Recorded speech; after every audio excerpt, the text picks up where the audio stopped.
देखिए गाइस, ये सैमसंग का फ्रिज है और इसका टाइमर ख़राब है। ये है पुराना टाइमर,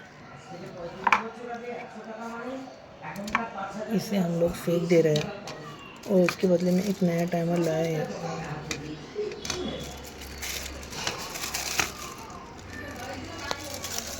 न्यू टाइमर यहाँ पे सेट हो जाएगा गाइस। वीडियो अच्छा लगे तो लाइक कीजिए, शेयर एंड सब्सक्राइब कीजिए। Good afternoon.